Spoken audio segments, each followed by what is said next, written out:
March 20th, 1995. 8 in the morning. Tokyo rush hour. 5 men boarded 5 different subway trains at the same time, each one carrying a sealed plastic bag wrapped in newspaper, each one carrying an umbrella with a sharpened tip.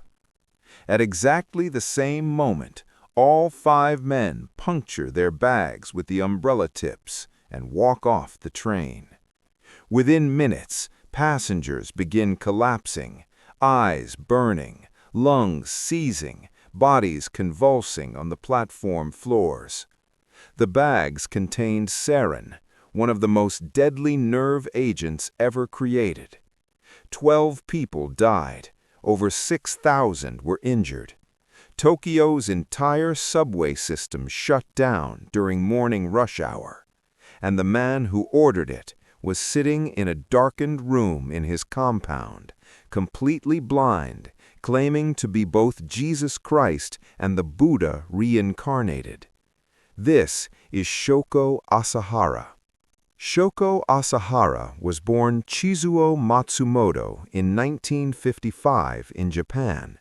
He was born partially blind and spent his childhood in a school for the visually impaired, where his partial sight actually gave him an advantage over fully blind students, which he used to dominate and manipulate those around him from childhood. He discovered yoga and meditation in his 20s, built a small following, and in 1984 founded a group called Aum Shinrikyo, which translates roughly as Supreme Truth.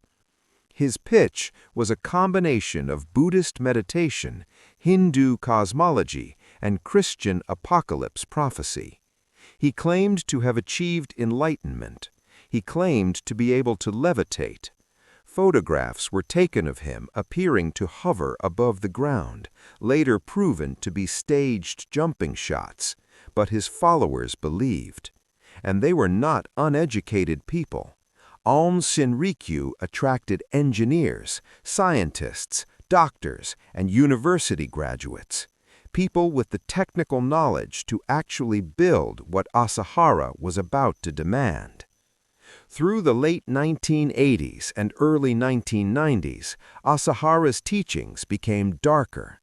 He began preaching that the apocalypse was coming and that Aum Shinrikyo had been chosen to survive it and rebuild the world afterward. He ran for political office in 1990. His entire party was defeated. Every single candidate lost. Asahara interpreted this as proof that Japanese society was corrupt and needed to be destroyed. He ordered his inner circle, which included chemists and engineers, to begin developing weapons, biological agents, chemical weapons, and eventually sarin nerve gas. The group attempted multiple attacks before the subway attack, releasing sarin in the town of Matsumoto in 1994, killing 8 people and injuring hundreds. Authorities initially suspected a local resident. Aum was not immediately identified. Emboldened, Asahara ordered the subway attack, a coordinated strike designed to distract police who were about to raid Aum facilities. It was the deadliest terrorist attack in Japanese peacetime history. Police raided Aum compounds across Japan. Asahara was found hiding inside a small sealed room in a wall of one of his facilities, sitting in darkness, surrounded by cash. The man who claimed to be Christ and Buddha was found hiding in a hole in a wall. His trial lasted 8 years. During those years, his mental state deteriorated completely.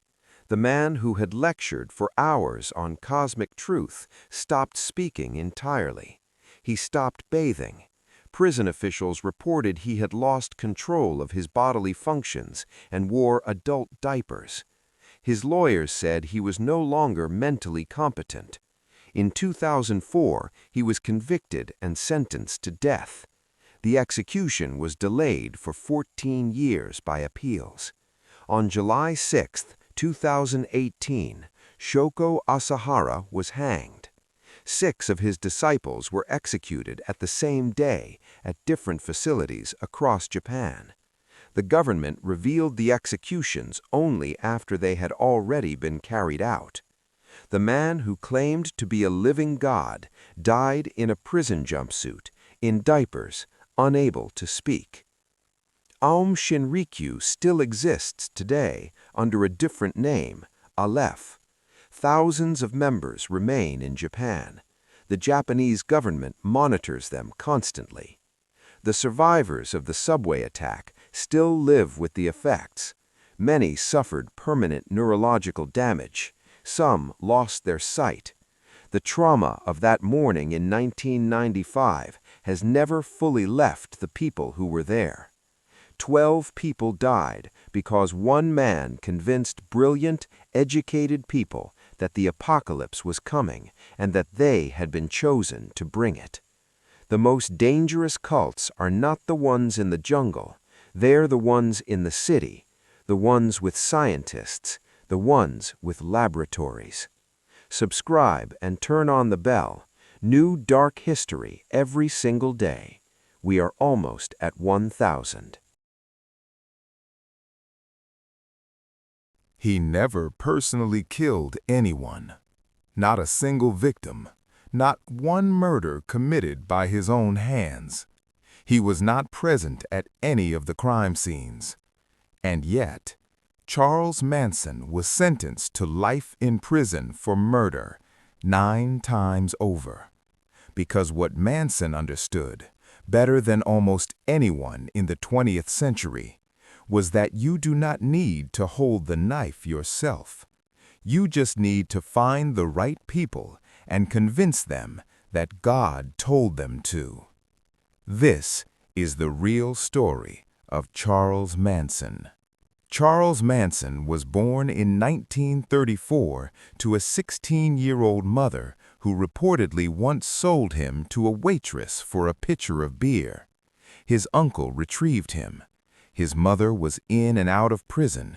He spent most of his childhood in reform schools and juvenile detention. By the time he was 32 years old, he had spent more than half his life incarcerated. When he was finally released from prison in 1967, he reportedly asked to stay. He said he did not know how to live in the outside world. The outside world he was released into was 1967 San Francisco, the summer of love, Haight-Ashbury, young people flooding the streets looking for meaning, community, spiritual truth, and someone to follow. Manson was extraordinarily perceptive about human vulnerability. He could identify lonely, searching young people within minutes of meeting them. He played guitar, quoted scripture, talked about love and freedom, and offered exactly what the counterculture was looking for: a family. He called his followers the family, and they adored him completely. Manson believed he was a prophet. He became obsessed with the Beatles, specifically the White Album, convinced that the songs contained hidden messages directed at him personally. He believed the song Helter Skelter described an upcoming apocalyptic race war that would destroy America.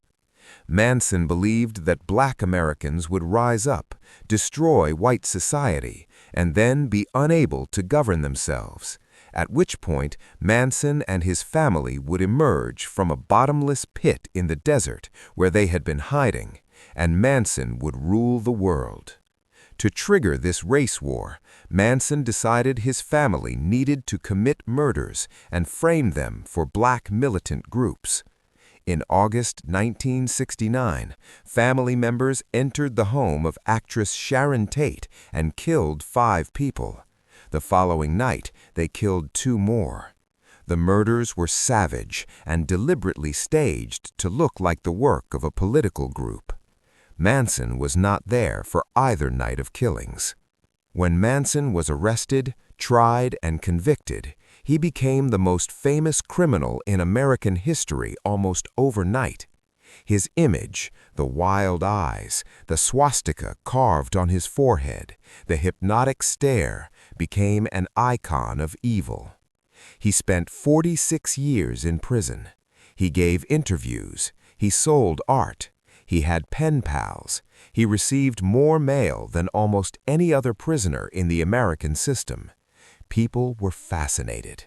In 2014, when Manson was 79 years old, he was granted a marriage license to marry a 26-year-old woman named Afton Burton, who had moved to California to be near him. The marriage was eventually called off when it emerged she had planned to put his body on display after his death as a tourist attraction. His own fiancée was planning to use his corpse as a museum exhibit. Manson died in November 2017, age 83. 3 people immediately claimed rights to his body. The legal battle over his remains lasted months.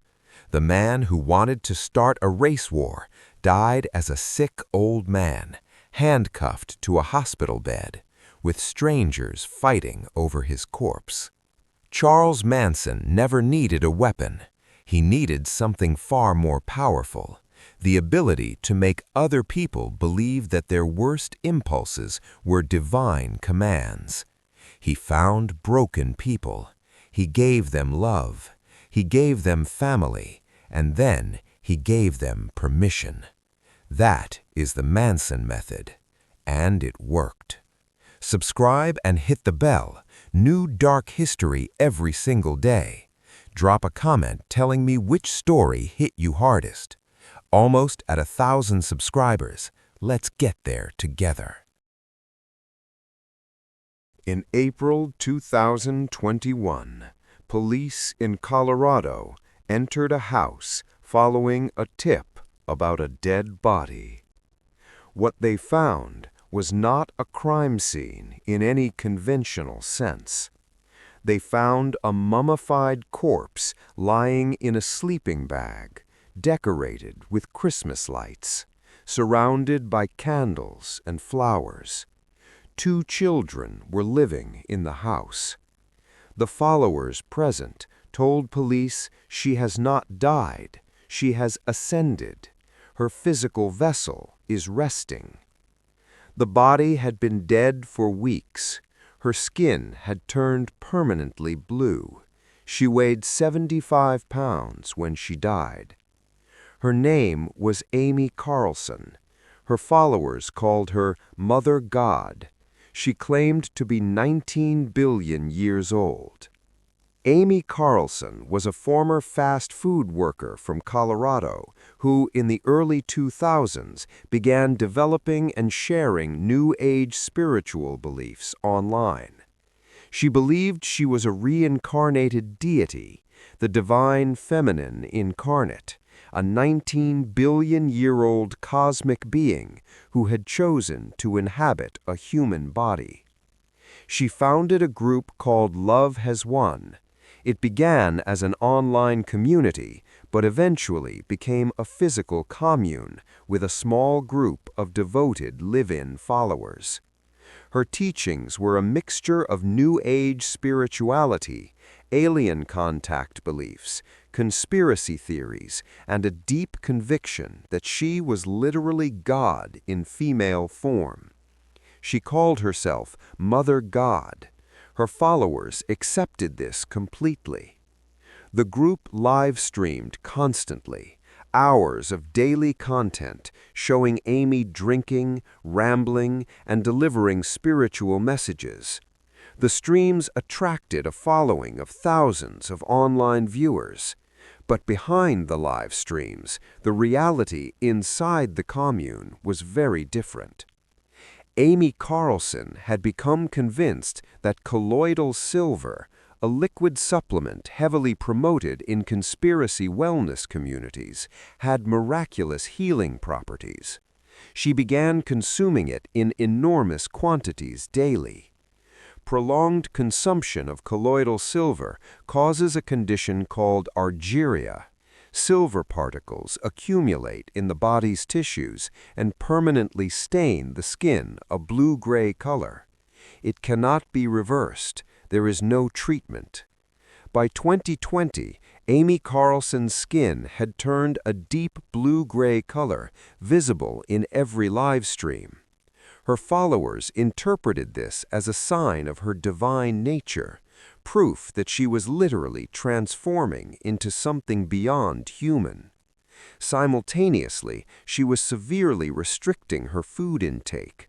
By early 2021, she weighed approximately 75 pounds. She was also consuming alcohol heavily and using other substances. Her physical condition was visible to anyone watching. Followers who raised concerns were told they were spiritually unevolving. Outsiders who contacted authorities were dismissed. Amy Carlson died in April 2021. The exact date is unclear because her followers did not report the death. Instead, they mummified her body by wrapping it in a sleeping bag. They decorated it with Christmas lights and crystals. They created a shrine around her remains.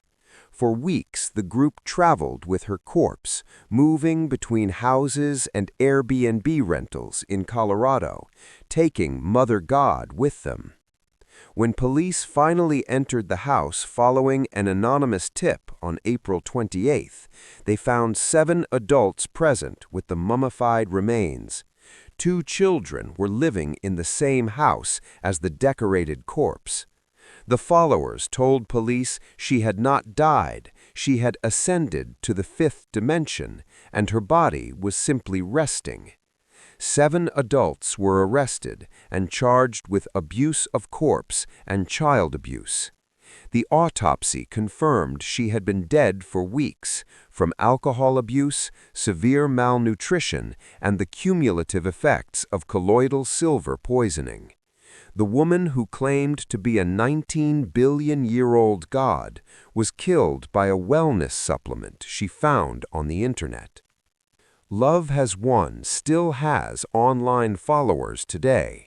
Some of them continue to believe Amy Carlson ascended rather than died. The blue-skinned, mummified body of a woman who called herself God, traveling in a sleeping bag between Colorado Airbnbs, is one of the strangest and most tragic stories in modern cult history. And it happened in 2021. Not in the 1970s, not in a jungle, in Colorado, with live streams, with online communities, with modern technology amplifying every delusion in real time. A college student goes to Mexico for spring break. He crosses the border into Matamoros with his friends. He is 21 years old. He never comes back. His family reports him missing. American and Mexican authorities begin searching. What they eventually find on a ranch outside Matamoros is not just one body. It is a mass grave, multiple victims. And at the center of it all, a large iron cauldron filled with blood, bones, and human remains. The killers believed the cauldron made them invisible to police, protected from bullets, untouchable. It did not work. This is Adolfo Constanzo, the godfather of the Narco Satanists. Adolfo de Jesus Constanzo was born in Miami in 1962 to a Cuban immigrant mother. He grew up between Miami and Puerto Rico, was raised Catholic, but became fascinated by Palo Mayombe, an Afro-Cuban spiritual tradition involving animal sacrifice, spirit communication, and the use of a sacred cauldron called nganga. In genuine traditional Palo Mayombe practice, the nganga is a spiritual tool used for protection and healing. Constanzo took the aesthetics of this tradition and twisted them into something entirely different, a belief system built around human sacrifice, power, and violence. He moved to Mexico City in the early 1980s and began building a clientele among the wealthy and criminal. He told them he could provide magical protection from rivals, from police, from death. Drug traffickers, politicians, and businessmen paid enormous sums for his rituals. By the mid-1980s, he had connected with a major drug trafficking operation based in Matamoros, the Hernandez family cartel. He became their spiritual advisor, and then their leader. On the ranch outside Matamoros, which his followers called the Santa Elena Ranch, Constanzo performed rituals that he told his followers provided supernatural protection during drug runs. The ritual required sacrifice, first animals, then humans.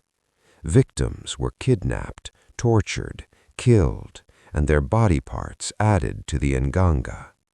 Constanzo believed, and convinced his followers to believe, that the more powerful the sacrifice, the more powerful the protection. In March 1989, his group kidnapped Mark Kilroy, a pre-med student from Texas who had crossed the border for spring break with his friends. Kilroy was murdered, and his body added to the nganga. The disappearance of an American college student brought intense cross-border law enforcement pressure. Mexican and American agencies worked together.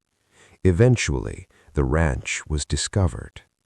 When police excavated the property, they found the remains of 15 people.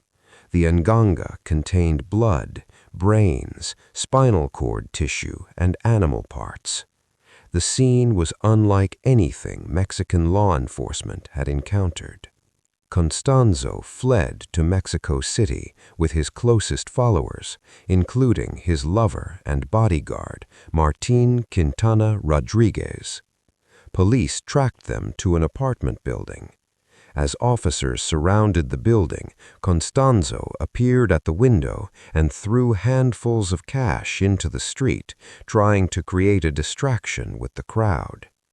When it became clear escape was impossible, Constanzo did not surrender. He ordered Quintana to kill him. Quintana hesitated. Constanzo insisted. Quintana fired a machine gun at Constanzo and another cult member. Both died instantly. When police breached the apartment, they found Constanzo's body riddled with bullets, slumped in a closet. The man who had told his followers that his magic made them untouchable had been shot in a closet, on his own orders, by his own lover.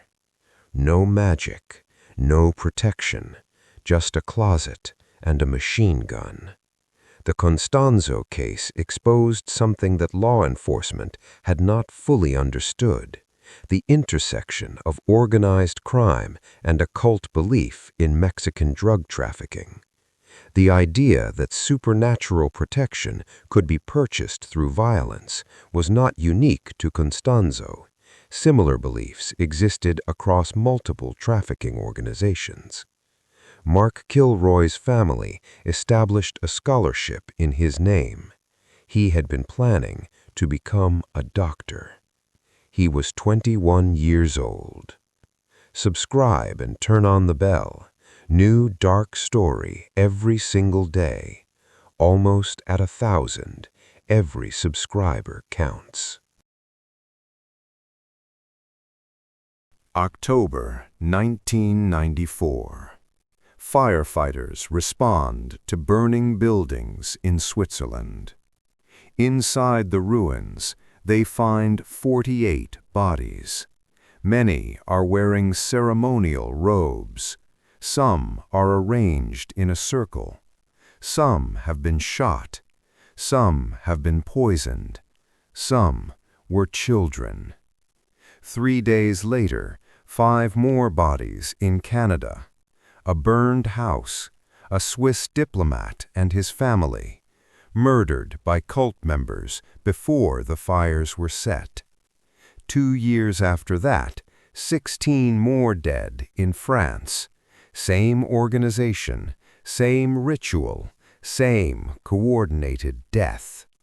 In total, 74 people died across 3 countries across 3 years for a cult that almost nobody outside Switzerland had ever heard of. This is the Order of the Solar Temple. The Order of the Solar Temple was founded in the 1980s by 2 men, Joseph de Mombro, a French-Canadian jeweler and self-proclaimed mystic, and Luc Jouret, a Belgian homeopathic doctor with extraordinary charisma. Together, they constructed an organization that blended Neo-Templar mythology, drawing on the legend of the Knights Templar, with New Age cosmology, environmental apocalypticism, and the belief that death was not an end, but a transit to a higher existence on the star Sirius. Their membership was not the typical vulnerable or marginalized profile associated with cults. The Solar Temple attracted wealthy, educated Europeans, business executives, a mayor, a civil servant, a journalist, a Swiss diplomat, people with money, status, and intelligence. Members paid enormous sums to join. The rituals were elaborate and theatrical. De Mombro used hidden projectors and mirrors to create apparitions of ascended masters that he claimed were communicating divine messages. He controlled everything from behind the scenes. By the early 1990s, the organization was fracturing. A former member had spoken publicly. De Mombro's theatrical tricks had been exposed to some members. Financial irregularities were being discovered. The apocalyptic timeline de Mombro had predicted was not materializing. De Mombro became convinced that the transit to Sirius needed to happen now, that the world was too corrupt to continue in, that true Solar Temple members needed to leave their physical bodies and travel to the star where they would be reborn as solar beings. He also had a personal reason for urgency. His son, a 3-month-old infant named Emmanuel, whom he had declared to be a cosmic child, a divine being, the product of a spiritual rather than physical conception, was not behaving like a cosmic child. He was behaving like a baby. Members were beginning to notice. De Mombro had the infant killed. The baby, his own son, was stabbed to death with a wooden stake by cult members who believed the child was the Antichrist in disguise. The parents were killed alongside him. The coordinated deaths began in October 1994. In Switzerland, members gathered in chalets de Mombro had fitted with elaborate timer systems and incendiary devices, mirrors, lasers, and fire accelerants, all carefully prepared. Some members died from poisoning. Some were shot. Some may not have died willingly. Subsequent forensic analysis suggested a significant number of victims had been drugged or killed against their will before the fires started. The fires destroyed most of the evidence. De Mombro and Jouret both died in the Swiss fires, but the follow-up investigations revealed something that reframed the entire narrative. Many of the victims, particularly the children among them, had not chosen this. They had been murdered. The Solar Temple was not a mass suicide. It was a mass murder carried out by its own leaders and presented afterward as a collective spiritual transit. The elaborate mirrors and laser systems were not spiritual technology, they were props. Dimambro had been staging his mythology from the beginning, and at the end, he used the same theatrical control to stage the deaths of the people who had believed in him. In December 1995, 16 more Solar Temple members died in France. In 1997, 5 more in Canada, though these were ruled voluntary suicides by adults. The Solar Temple killed 74 people across 3 countries across 3 years. Most of its victims were educated, wealthy adults who had every resource available to them and still could not see through the performance until it was too late. Subscribe and turn on the bell. New dark story every single day. Almost at 1,000 subscribers. He spent decades building one of the most powerful and controversial religious organizations in the world. He wrote millions of words attacking psychiatry. He called psychiatric medication evil. He built an entire belief system and a billion-dollar organization on the foundation that the human mind could heal itself without drugs, without doctors, without the psychiatric establishment that he despised. When L. Ron Hubbard died in January 1986, alone in a motorhome on a remote California ranch, his autopsy revealed something in his blood. Vistaril, an anti-anxiety medication, a psychiatric drug. The founder of Scientology, the man who had made attacking psychiatric medicine the cornerstone of his life's work, had been secretly taking psychiatric medication. This is L. Ron Hubbard.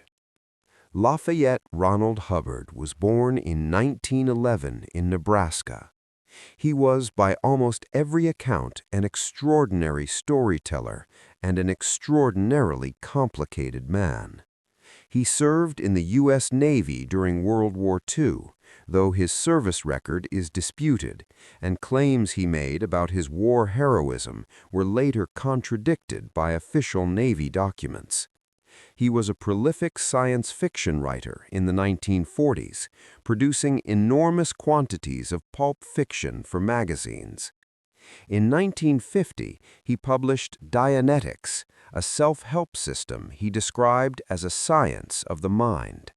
The book claimed that all psychological and physical problems stemmed from traumatic memories called engrams stored in the reactive mind, and that through a process called auditing, these engrams could be cleared, freeing the individual to achieve their full potential. Dianetics became a bestseller. The auditing process, which involved a device called an E-meter that measured galvanic skin response, attracted enormous interest. Hubbard built a network of Dianetic centers. Then, in 1952, he expanded the system into a religion, Scientology, and the science fiction writer's imagination ran free. Scientology's advanced teachings, available only to members who had paid tens of thousands of dollars and spent years progressing through the system, revealed a cosmology that Hubbard had constructed with the creativity of the pulp fiction writer he had always been. Humans, he taught, were not simply minds and bodies. They were immortal spiritual beings called thetans, trapped in a cycle of rebirth across multiple planets over trillions of years. The source of human suffering was an event that had occurred 75 million years ago. An intergalactic ruler named Xenu had transported billions of beings to Earth and destroyed them with hydrogen bombs, and their souls, body thetans, still clung to living humans, causing psychological damage. Members who paid enough to reach this level of the teaching, operating Thetan Level 3, were sworn to absolute secrecy. The material was presented as dangerous to those who were not spiritually prepared for it. By the 1980s, Scientology had thousands of members worldwide, significant assets, and a notoriously aggressive legal and investigative apparatus directed at critics and defectors. By the late 1970s, Hubbard had gone into hiding. He was wanted for questioning in connection with Operation Snow White, a massive Scientology intelligence operation in which members had infiltrated government agencies across multiple countries and stolen documents. It was the largest known infiltration of the U.S. government in history. His wife, Mary Sue, was convicted. Hubbard spent his final years moving between safe houses and living in motorhomes, surrounded only by a handful of trusted aides. His exact location was kept secret even from senior Scientology leadership. He suffered a stroke on January 24, 1986, and died in a motorhome called the Bluebird on a remote ranch in Creston, California. The Church of Scientology announced he had voluntarily discarded his body, which had become an impediment to his research, and had moved on to a higher plane to continue his work. The autopsy report told a different story. Vistaril, hydroxyzine, an anti-anxiety medication widely used in psychiatric practice. The drug Hubbard had spent his career attacking was in his bloodstream when he died. His personal physician later confirmed Hubbard had been taking the medication. Scientology continues today with millions in assets and thousands of members worldwide. The ex-Xenu material and the upper-level teachings remain central to the organization's advanced curriculum. The revelation about Vistaril damaged the Church's public credibility, but did not destroy the organization. L. Ron Hubbard built an empire on the idea that the human mind needed no external chemical help to heal. He died with that same chemical help in his blood. Subscribe and turn on the bell. New dark story every single day. Most cult leaders stop being dangerous when they die. Ervil LeBaron did not. He died in a Utah prison in 1981. Heart attack, natural causes, case closed. 7 years later, in June 1988, 3 people were murdered simultaneously in 3 different cities at exactly 4 in the afternoon. The killers were members of LeBaron's cult, acting on orders he had written before his death from a book he called The Book of the New Covenants, which contained a hit list of his enemies and religious justification for killing them. The victims were people on that list. Ervil LeBaron had ordered murders from beyond the grave, and his followers had waited 7 years to carry them out. Ervil LeBaron was born in 1925 into a polygamist Mormon family in Mexico. The LeBaron family had broken away from mainstream Mormonism and established a fundamentalist community that practiced plural marriage. Ervil was charismatic, violent, and completely convinced of his own divine authority. He and his brother Joel founded a church together, but Ervil wanted sole control. When Joel refused to hand it over, he had him assassinated in 1972, his own brother. Ervil then founded his own organization, the Church of the Lamb of God, and declared himself the one mighty and strong, a messianic figure from Mormon prophecy. He claimed God had given him authority over life and death, the power of blood atonement, which in his interpretation meant the divine right to execute anyone who opposed him or left his organization. Over the following years, he ordered the murders of rival polygamist leaders, former followers who had left, and anyone who he perceived as a threat to his authority. The total number of people killed on his orders is estimated at between 25 and 50. Law enforcement struggled to build a case against LeBaron for years. The murders happened across multiple jurisdictions in Mexico and the United States. Witnesses were terrified. His followers were fanatically loyal and would not speak against him. He was finally convicted in Utah in 1979 of orchestrating the murder of a rival polygamist leader. He was sentenced to life in prison. Even from his cell, he continued writing. He continued preaching. He continued sending instructions to followers outside. He completed the Book of the New Covenants, a document that combined religious instruction with specific orders for the murders of individuals on a detailed hit list. He framed these orders as divine commands, not suggestions, not preferences, but the direct word of God requiring execution. The book was distributed among his followers. When Ervil LeBaron died of a heart attack in his cell on August 15, 1981, his followers did not destroy the book. They preserved it. They studied it. They considered the murder orders still valid, because God's commands do not expire when the messenger dies. For 7 years, nothing happened. Law enforcement assumed that LeBaron's death had ended the threat. Then, on June 27, 1988, at exactly 4 in the afternoon, 3 people on LeBaron's hit list were murdered simultaneously in 3 different cities. The coordination was sophisticated. 3 separate teams, 3 targets, 1 exact time, all carried out by LeBaron followers who had been waiting, planning, and preparing for years. All 3 targets were former LeBaron followers who had left the organization. The killers included LeBaron's own daughter, Jacqueline, and several other family members. Investigations eventually identified and convicted multiple perpetrators, but the hunt for remaining LeBaron followers and the people still on the hit list continued for years afterward.